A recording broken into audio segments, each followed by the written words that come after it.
I'm really sorry for the guests who had to go back from the stage. Just give us a few minutes.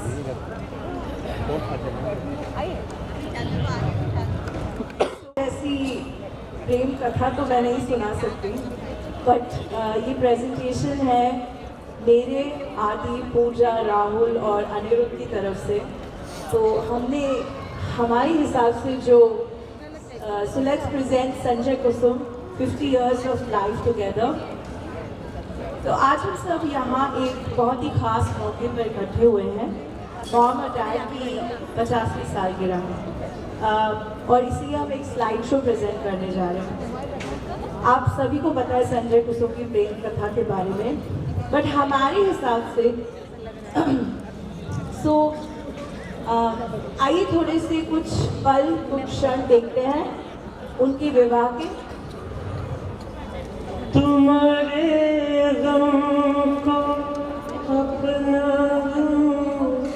बना लो तो करार आए, तुम्हारा दर्द सीने में छुपाए, कसम दे दो अगर मुझसे मोहब्बत है, मुझे सब अपने गम दे दो, इन आँखों का एक आंसू मुझे मेरी कसम दे दो अगर मुझसे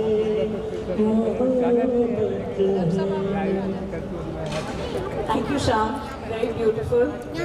ये गाना हमने अक्सर बचपन में मम्मी को गाते हुए सुना है। मॉम डैड की प्रेम कथा हमें लगता है कि थोड़ी सी उनकी शादी से पहले शुरू हुई थी। इस नोट से मैं कुसुम से शादी नहीं करूँगा। ये नोट शायद आपने आज सुबह एग्जीबिशन में भी देखा होगा। ओम चाचा ने पापा को कहा था कि यार तू इस लड़की को इतना भाव क्यों देता है, क्यों पीछे पड़ा है इसके, ये तो तुझे बिल्कुल भाव नहीं देती है। तो डैड ने कहा नहीं ऐसा कुछ नहीं है, मेरा उससे कोई लेना देना नहीं है। तो ओम चाचा ने कहा यार मैं नहीं मानता, तो पूरे टाइम कुसुम कुसुम कुसुम करता रहता है। तो डैड ने ये अपना एक वचन इस नोट पे साइन करके ओम चाचा को दिया, और ओम चाचा ने ये उनकी शादी में करीबन 2 साल बाद उन्हें ये फ्रेम करके गिफ्ट किया। थैंकफुली डैड ने ये वचन नहीं निभाया और नतीजा आपके सामने है। नतीजा ये नहीं, ये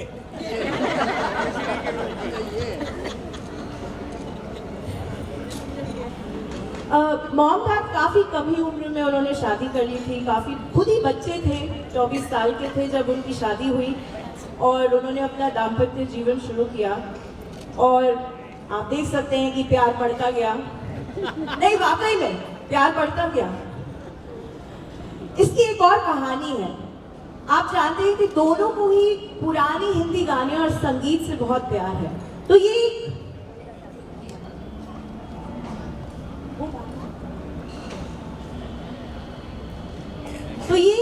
रेडियो था, एक ही रेडियो था इन लोगों के पास, और एकमात्र यही रेडियो था। और जैसे कि हर उस प्यारी चीज़ जो होती है, जो हमें प्यारी होती है, उसकी तरह ये रेडियो भी बहुत मूडी था और अक्सर नहीं चला करता था। तो खैर प्यार तो काफ़ी था, और लेकिन रेडियो हो या ना हो, संगीत हमेशा मेरी और आदि की लाइफ में एक बहुत बड़ा हिस्सा रहा है मॉम और डैड की वजह से। दोनों को ही पुराने हिंदी गानों से खास लगाव है। इनफैक्ट चाहे डिनर हो, लंच हो, ब्रेकफास्ट हो, ट्रेडमिल पे रनिंग हो, डैड का फेवरेट काम होता था मॉम से गानों की फरमाइश करना, और मॉम का फेवरेट काम होता था उन फरमाइशों को मानना और उन गानों को गाना। तो जब भी मैं घर अभी भी आती हूँ तो मैं देखती हूँ कि डैड के शैंडलियर में वो पुराने गाने चल रहे होते हैं। आप सबने देखा होगा, वो दिखाते हैं झूमर है जिसमें गाने चल रहे होते हैं। और मॉम कोई ना कोई पुराना गाना गुनगुना रही होती है।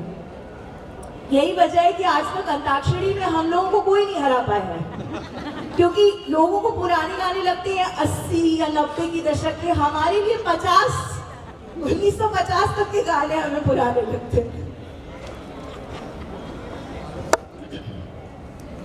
तो मैं ऐसा सुना है, मैं थी तो नहीं, लेकिन मैंने ऐसा सुना है कि उनकी शादी का वो पहला साल काफी सुनहरा साल था।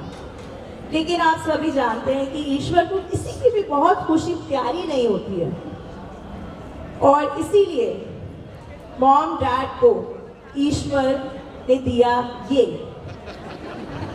मेरा भाई आदि, जो उनके उस सुनहरे काल का अंत था कुछ समय के लिए। दोनों ने बहुत कोशिश करी उसे सुधारने की, काफी मुश्किल हुई, लेकिन जैसे तैसे 6-7 साल तक काफी झेला उसे, और फिर ईश्वर ने फिर से उन्हें एक सुनहरा तोहफा दिया, और वो थी मैं। ईश्वर ने कहा बहुत हो गए तुम्हारे दुख, अब तुम्हें थोड़े सुख भी दिए जाए। इस फोटो के पीछे भी एक कहानी है। ये शायद मॉम डैड की एनिवर्सरी की कहानी है, और मैंने डैड से ही पैसे लेकर उनके लिए एक परफ्यूम खरीदा था। और मजे की बात यह है कि डैड को परफ्यूम से एलर्जी है, वो परफ्यूम लगाते ही नहीं है। आपको दिख रहा होगा कि वो काफी कंफ्यूज्ड है।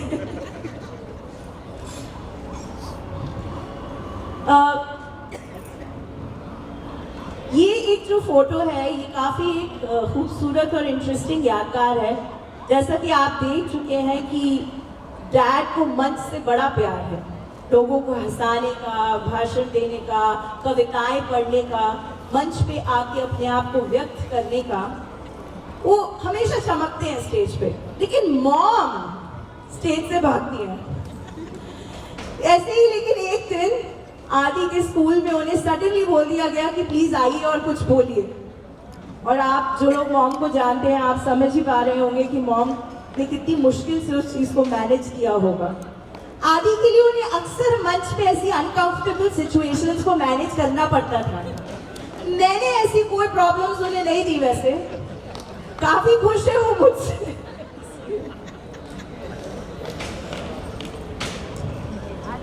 ये वो तस्वीर है जो मैं और आदि जब भी मॉम बोलते हैं तो वो हमारे लिए वो ये सूरत और यही मूरत हमारे सामने आती है।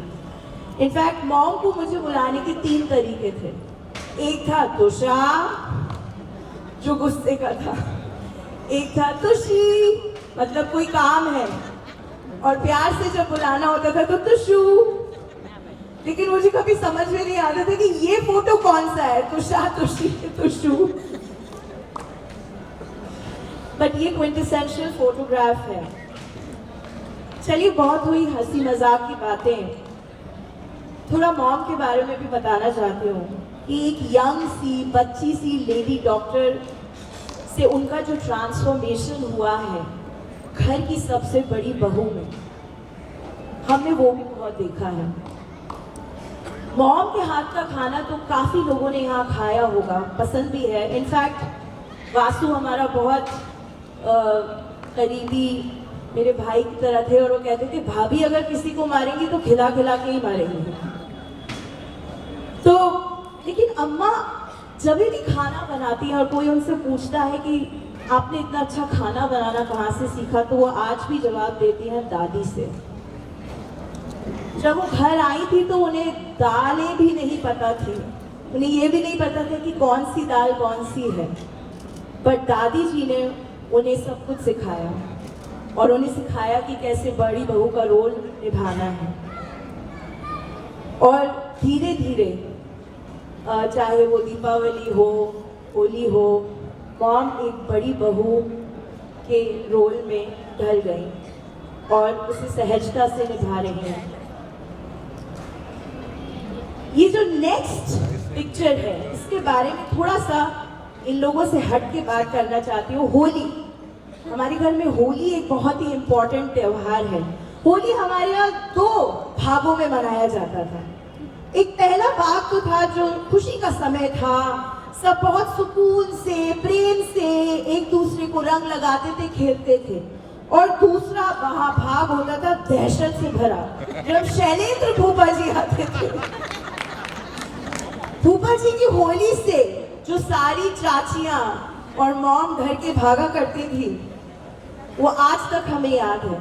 तो हमारे लिए होली शैलेंद्र भूपा जी के बिना बिल्कुल अधूरी है, और उसके बिना हम घर की कोई बात नहीं कर सकते।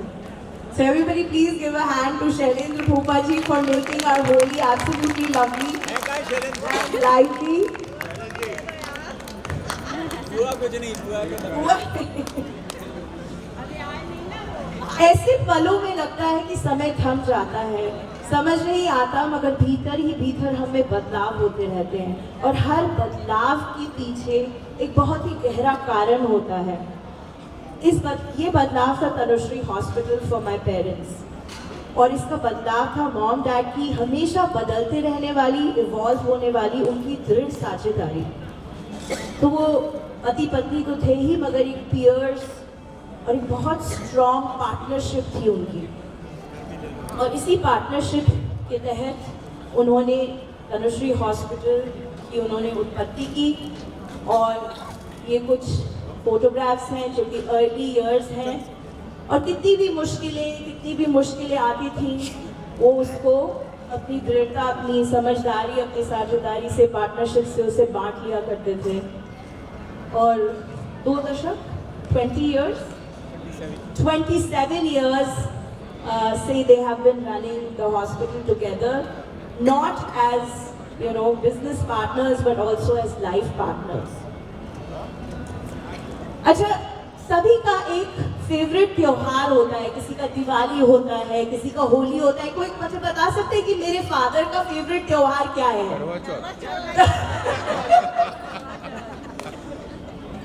तो भाई करवा चौथ के आने से पहले सारे शहर के साड़ी की दुकान वाले डॉग साहब का वेट करना शुरू कर देते हैं। साड़ी वाले ही नहीं, चूड़ी वाले, ज्वेलर्स, हर कोई। और महीनों पहले से तैयारी शुरू हो जाती है, साड़ियों का चयन, उसके साथ matching jewellery, matching what not. और ये सब देखकर मेरे पति राहुल ने मुझे बोला कि मैडम ये सब एक्सपेक्ट ना करना मुझसे, ये ना हो पाएगा, बहुत मुश्किल है। करवा चौथ रखोगी? कोई ऐसे करेगा तो रखें। तो ये कुछ तस्वीरें हैं, हर साल सालों के साल की हमारे पास तस्वीरें हैं। पूरा डैड ऐसा सेटअप करते हैं और पूरा हॉस्पिटल लग जाता है उसको सेटअप करने में, और यू कैन सी। और डैड हमेशा मॉम के साथ व्रत भी रखते हैं। तो DDLJ से पहले से, by the way, Dilwale Dulhania ले जाएंगे शाहरुख खान ने रखा, तो उससे पहले से ये व्रत रखते हुए आ रहे हैं वो।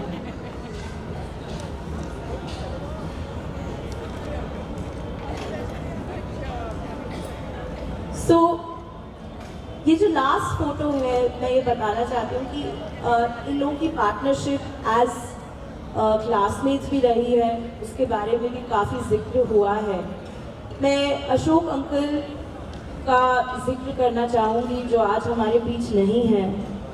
और मुझे याद है कि मैं देहरादून की शादी में जब गई थी और मुझे पेट दुख रहा था, मैं प्रेग्नेंट थी, तो उन्होंने कहा था, उन्होंने मेरा सोनोग्राम किया था, और जब वो काफ़ी बीमार हो गए थे तो उन्होंने बोला था कि मैं ही हूँ जिसने अदम्य को पहली बार देखा था, माई सेकेंड चाइल्ड।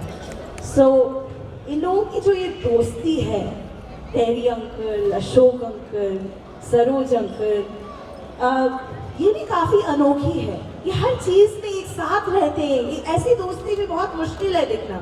मैं तो अपने कॉलेज फ्रेंड्स से सालों साल नहीं मिलती, ये लोग अभी भी अपने कॉलेज फ्रेंड्स बिल्कुल परिवार की तरह रहते हैं।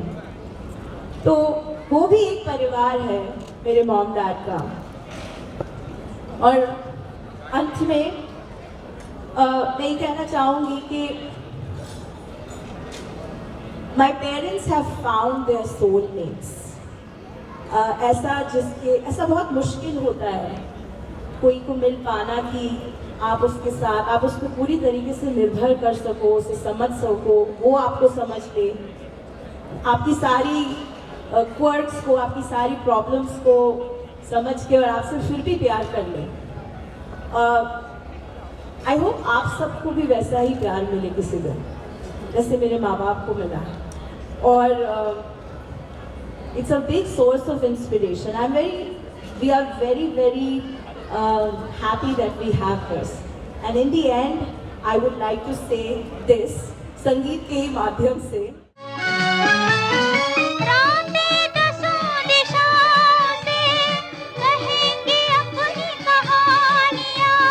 गीत हमारे प्यार के दोहराएगी जवानियाँ। फिर भी रहेंगी निशानियाँ।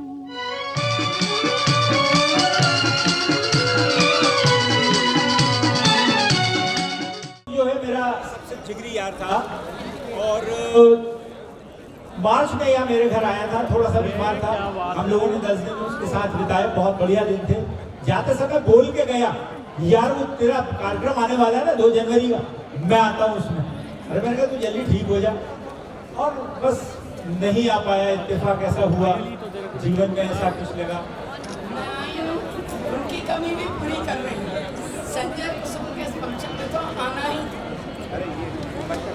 उनकी तरफ से और मेरी तरफ से बहुत सारा प्यार और आगे की शुभकामनाएं।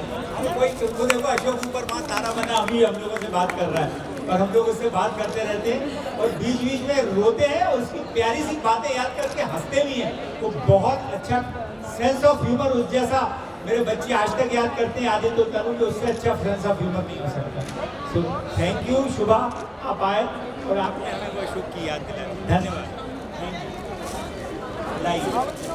ये शॉल श्रीफल ये उसके कैसे हो।